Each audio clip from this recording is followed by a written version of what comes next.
اعوذ باللہ من الشیطان اللعین الرجیم بسم اللہ الرحمن الرحیم الحمدللہ رب العالمین والصلاة والسلام علی مولانا ابی القاسم محمد وآلہ الطیبین الطاہرین المعصومین اللہم صلی علی محمد وآل محمد۔ گزشتہ درس کا خلاصہ آپ کی خدمت میں آج پیش کرنا ہے، اور اگر وقت رہا تو انشاءاللہ اگلی بحث، ورنہ اگلے جلسے میں اگلی بحث شروع کریں گے انشاءاللہ۔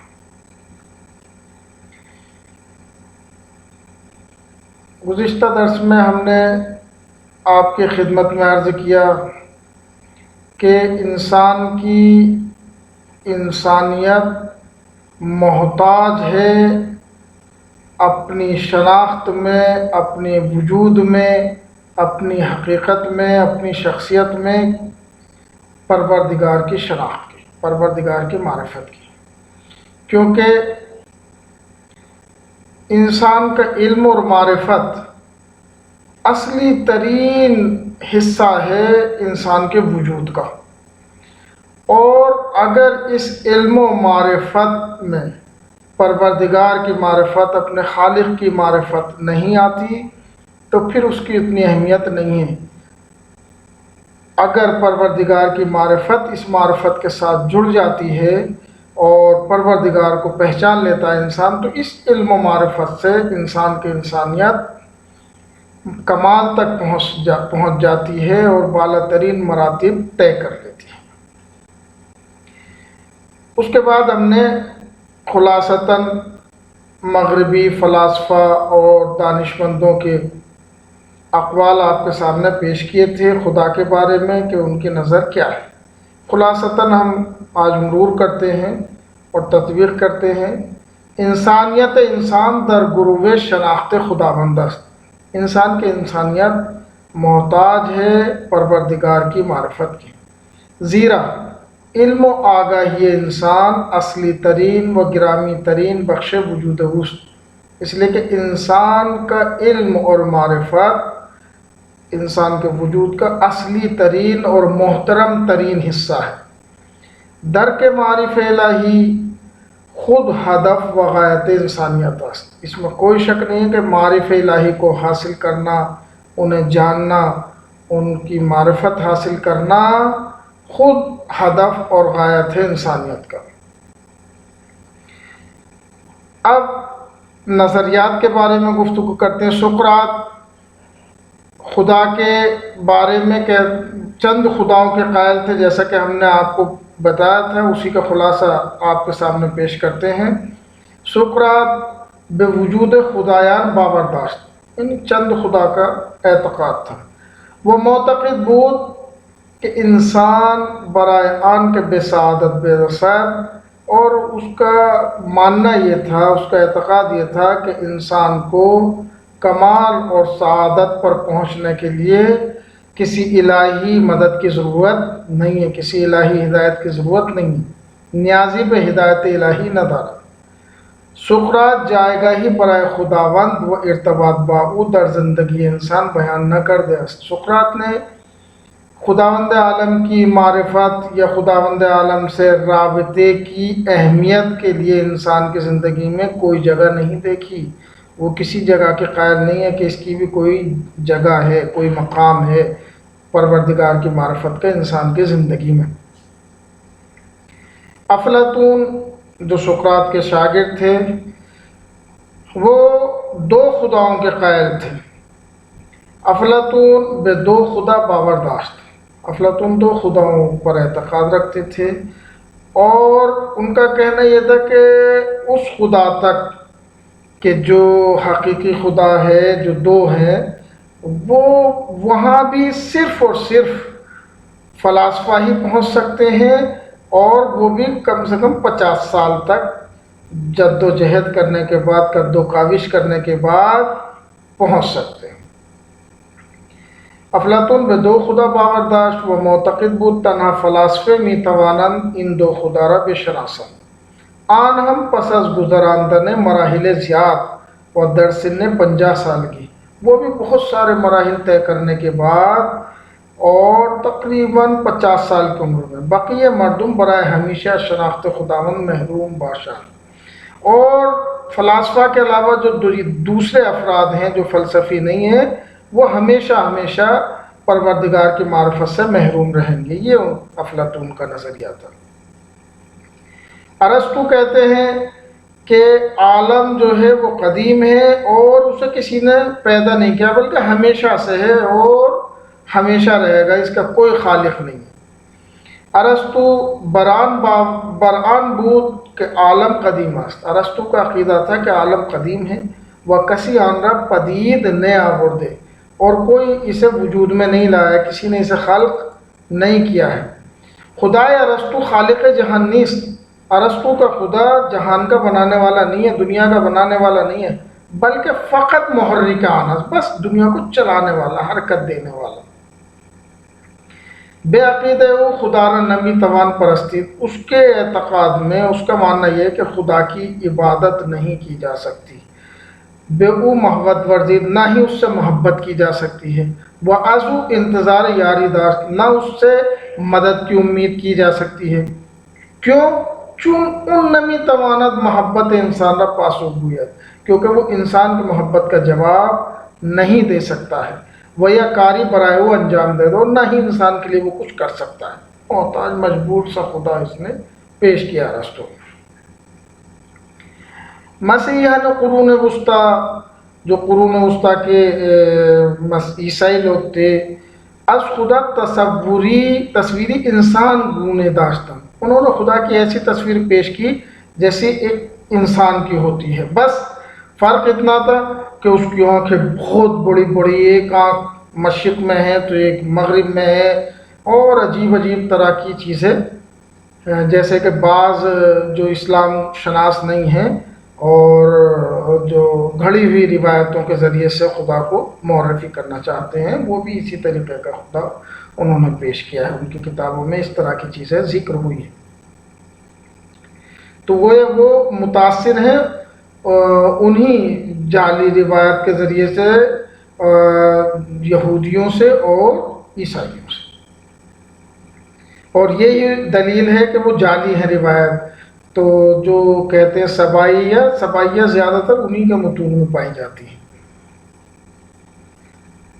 کہہ رہے مسیحیان قرون وسطیٰ از خدا تصویر انسان گونے داشتن، آنان خداوند را عاملی دیگر در کار دیگر عوامل مؤثر در جہان می پنداشتن۔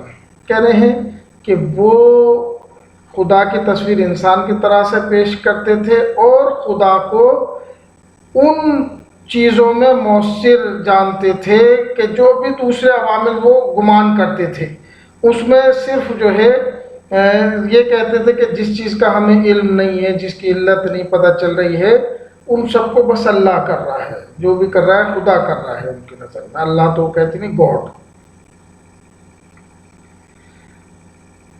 آنان خداوند را عاملی دیگر درکار دیگر عوامل مؤثر در جہان می پنداشتن، جیسے دوسرے عوامل مؤثر جہان میں، ایسے ہی خدا بھی ایک عامل ہے، اس طریقے سے وہ پیش کرتے ہیں۔ فقط آنگاہ کے علت حادثہ را نمی یافتند، آن را به خداوند نسبت می‌دادند، اور جیسے ہی انہیں کسی واقعے کی، حادثے کی، کسی چیز کی علت نہیں پتہ چلتی تھی تو وہ اس کی نسبت کہتے تھے کہ یہ پروردگار نے کیا ہے، یہ خدا نے کیا ہے، اس کی نسبت خدا کی طرف دے دیتے تھے۔ گزشتہ جلسے میں ہم نے گالیلے کے نظریات کو آپ کے سامنے پیش کیا تھا۔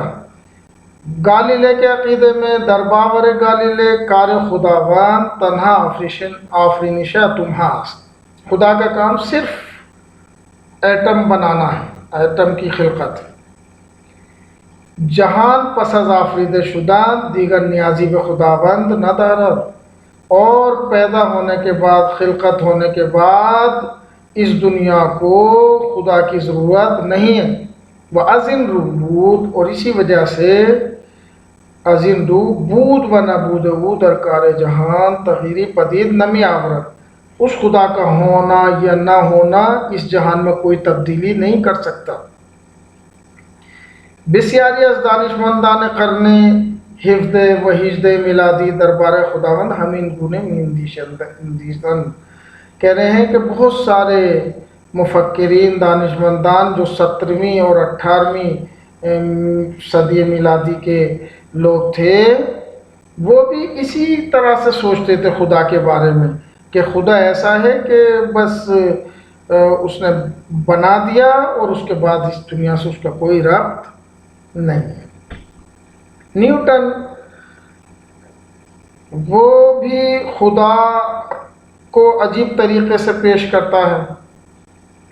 اس نے جو پیش کیا خدا کو، وہی جو ہم نے گھڑی والی مثال دی تھی کہ گھڑی بنانے والے نے گھڑی بنا دی، اب وہ خود ہی چل رہی ہے، ایسے ہی خدا نے دنیا بنا دی اور دنیا خود ہی چل رہی ہے، یہ عالم خود ہی چل رہا ہے۔ ہاں بس نیوٹن کا اور گالیلے میں فرق یہ ہے کہ نیوٹن قائل تھے کہ درمیان میں اگر کچھ چینجنگ آتی ہے، تبدیلی آتی ہے، تو خدا اس میں دخالت کر کے اس چینجنگ کو صحیح کر دیتا ہے، اور جیسے سیارے آپس میں نہ ٹکرائے، اور وہ اگر ٹکرانے والے ہوتے ہیں تو خدا انہیں الگ الگ کر دیتا ہے۔ یہ اس کی نظر تھی نیوٹن کی۔ نیوٹن رابطے خدا با جہان را ہمانند رابطے سات ساز و سات می پنداشت۔ نیوٹن نے خدا کا رابطہ ان دنیا کے ساتھ، جہان کے ساتھ اسی رابطے کو سمجھا ہے کہ جو ایک گھڑی بنانے والے اور گھڑی کے درمیان میں ہوتا ہے۔ او معتقد بود، اس کا اعتقاد تھا کہ خداوند گاہ گاہ در امر عالم تصرف می کند۔ اس کا یہ ماننا تھا کہ اس دنیا کی کاموں میں خدا کبھی کبھی تصرف کرتا ہے۔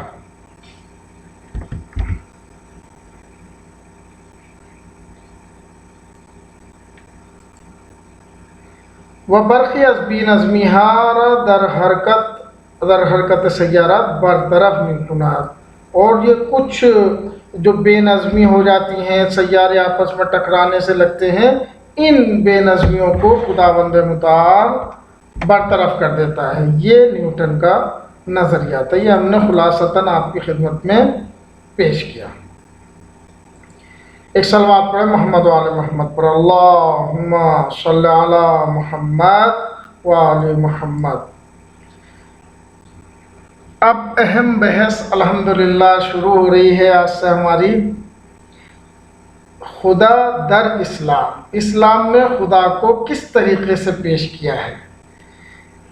حقیقت یہ ہے کہ جس طریقے سے اسلام میں خدا کو پیش کیا گیا ہے، کسی بھی دین میں، کسی بھی مکتب میں اس طریقے سے خدا کو پیش نہیں کیا گیا۔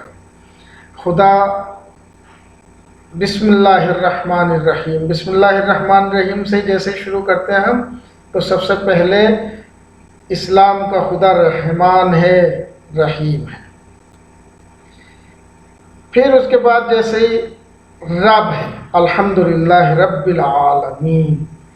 یہ سب اوصاف جیسے جیسے آپ بڑھتے چلے جائیں گے تو پروردگار کی رافت، رحمت، مہربانی، اسرع الحاسبین ہونا، عالم ہونا، قدیر ہونا، قادر علی کل شیء ہونا، زندہ ہونا، حی ہونا، لا سنۃ ولا نوم ہونا، یہ سب تصویر صرف اور صرف اسلام میں پیش کی گئی ہے۔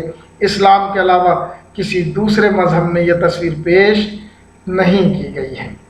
یہ الحمدللہ یہ ہمیں افتخار ہونا چاہیے کہ خدا کی جو تصویر اسلام میں پیش کی گئی ہے وہ بہترین تصویر ہے کہ جو ممکن تھی، اور بشریت جتنا درک کر سکتی تھی پروردگار کو زبان کے اعتبار سے، لکھت کے اعتبار سے، سننے کے اعتبار سے جتنا درک کر سکتی، اتنا قرآن کریم نے اور اسلام نے انہیں درک کروا دیا، اور جتنے کی وہ صلاحیت ہی نہیں ہے، اوقات ہی نہیں ہے اسے سمجھنے کی، وہ ہو ہی نہیں سکتا تھا، کیونکہ وہ ظرف نہیں کہ پروردگار جو ہے اس کی حقیقت اور کن تک کوئی بھی نہیں پہنچ سکتا، احادی کوئی بھی، کیونکہ اگر کوئی پہنچ جائے گا تو احاطہ علمی ہو جائے گا، اور لا یحیطون بہ علما، علمی اعتبار سے اس کے اوپر احاطہ ممکن نہیں، لیکن اس کے وجود تک پہنچ سکتا ہے، اس کو اوصاف کو سمجھ سکتا ہے، یہ تصویر جو قرآن کریم میں بیان کی گئی بہترین تصویر ہے. ہم صرف آیات کا مرور کریں گے تاکہ بہتر طریقے سے اس تصویر کو ہم سمجھ سکیں کہ جو اسلام میں پیش کی گئی. اسلام کی کتاب قرآن کریم کہ جو قیامت تک باقی رہنے والی ہے، جس میں کوئی شک و شبہ نہیں ہے، جس کی سچائی میں کوئی شک و شبہ نہیں ہے، جو معجزہ ہے قیامت تک، اس کتاب میں کہ جس کا دعویٰ یہ ہے کہ اگر تمہیں شک ہے کہ یہ کتاب پروردگار کی طرف سے نہیں ہے تو پھر اس کے 10 سوروں کا جواب لے آؤ، 10 کا نہیں 1 سورے کا جواب لے آؤ، جس کا آج تک کوئی جواب نہ لا سکا، اور اس کا دعویٰ اپنی جگہ پر محفوظ ہے، باقی ہے ابھی تک بھی.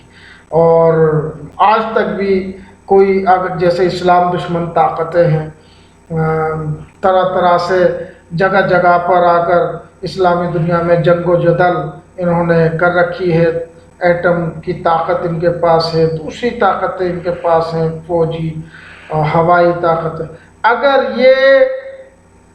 یہ کر سکتی کہ قرآن کا جواب لا سکتی تو قرآن کا جواب لانا آسان، تو اس میں کوئی محنت کرنے کی ضرورت نہیں، لیکن یہ نہیں کر سکی تو اب جا کے زور کے ذریعے سے اسلام کو محدود کرنا چاہتے ہیں. جب عقلانیت کا راستہ بند ہو جاتا ہے، دیکھتا ہے انسانی عقلانیت، مثلا میں عقلانی اعتبار سے جواب نہیں دے سکتا، تو اب جو جاہل ہوتا ہے وہ اپنے انداز میں پیش آتا ہے. ان کی جو حرکتیں ہیں وہ جاہلوں والی ہیں، اور اسی سے ان کے ناحق ہونے کا بہترین استدلال کیا جا سکتا ہے کہ یہ ناحق ہے اور اسلام اپنی جگہ حق پر ہے، کیونکہ اسلام آج بھی عقلانیت کے دعوے کے ساتھ باقی ہے. ہم مرور کرتے ہیں مختصر سا، اور پھر انشاءاللہ اس بحث کا ادامہ اگلے جلسے میں. مرور اجمالی پر اوصاف خدا در قرآن کریم. می توان گفت دلیل اصلی ظہور دین اسلام آن بود کہ حقیقت اللہ، یعنی اللہ کی حقیقت، اللہ ہے اصلی نام اس کا، اس کی حقیقت چنان کے سزاوار آن ذات مقدس است شناسان در هیچ مکتب و آئینی خداوند آنگونه که در قرآن توصیف شده معرفی نشده. کہہ رہے ہیں کہ یہ کہا جا سکتا ہے، می توان گفت، یہ کہا جا سکتا ہے کہ دلیل اصلی ظہور دین اسلام، دین اسلام کے وجود میں آنے کی اصلی دلیل یہ تھی کہ اللہ کی حقیقت جیسا کہ اس کو پہچاننا سزاوار ہے، شائستہ ہے، جیسے اسے پہچانا جانا چاہیے، ابھی تک پہچانا نہیں گیا تھا. اور یہ بات جو ہے وہ اس حدیث سے بھی سمجھ میں آتی ہے، حدیث قدسی، کہ جب میں نے چاہا کہ میں پہچانا جاؤں فخلقت الخلق، تو میں نے خلق کو خلق کیا. تو جب تک وہ پہچانا نہ جائے تو اس دنیا کا مقصد ہی فوت ہو جائے گا، اس خلقت کا مقصد فوت ہو جائے گا. اور اس خلقت کے مقصد کو اگر کسی نے پورا کیا ہے تو وہ دین اسلام ہے. در هیچ مکتب و آئینی خداوند آنگونه که در قرآن توصیف شده است معرفی نشده. کسی بھی مکتب میں، کسی بھی دین میں جس طریقے سے خداوند عالم قرآن کریم میں توصیف ہوا ہے اس طریقے سے کسی میں بھی معرفی نہیں ہوا، ایسے کسی میں بھی پہچانوایا نہیں گیا خدا کو. حتیٰ در ادیان الہی، حتیٰ دین یہود و نصارہ، وہاں بھی کہ جو اسلام سے پہلے تھے، پیش از اسلام نیز این توصیف به کمال خود دست نہیں یافت، یہ پروردگار کی معرفت اپنے کمال تک نہیں پہنچ سکی، اور یہی وجہ تھی کہ اسلام وجود میں آیا. قرآن کریم در پہ آناست کہ در حد توان زبان بشری، کہہ رہے ہیں کہ جتنی بھی طاقت انسانی زبان میں، زبان کے ذریعے سے جتنا سمجھایا جا سکتا ہے، اللہ بکامل ترین وجہ انسان شناسان دست شود، اللہ کو کامل ترین وجہ سے انسان کو کامل طور پر جتنا بھی ممکن ہے، جتنی بھی توان ہے زبان بشری میں، اتنا ہی اسے پہچانوا دیا جائے. یہ ہے مقصد قرآن کریم کا. بے گزارش قرآن کریم کے مطابق خداوند واضح ہے.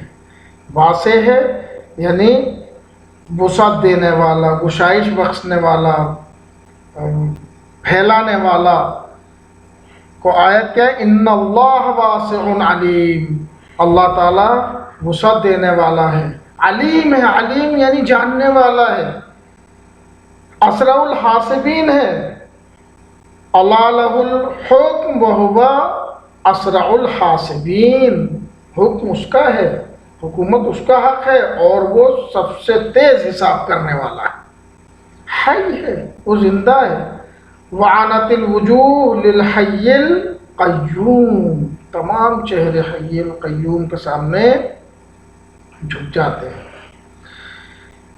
اس کے علاوہ علی ہے، علی یعنی بلند بالا، ذالک بأن اللہ هو الحق وأن ما يدعون من دونه الباطل وأن اللہ هو العلی الکبیر، وہ علی کبیر، کبیر بزرگ ہے، علی یعنی برتر، کبیر یعنی بزرگ، وہ حق ہے۔ وَيَبْقَى وَجْهُ رَبِّكَ ذُو الْجَلَالِ وَالْإِكْرَامِ، وہ ذو الجلال والاکرام ہے،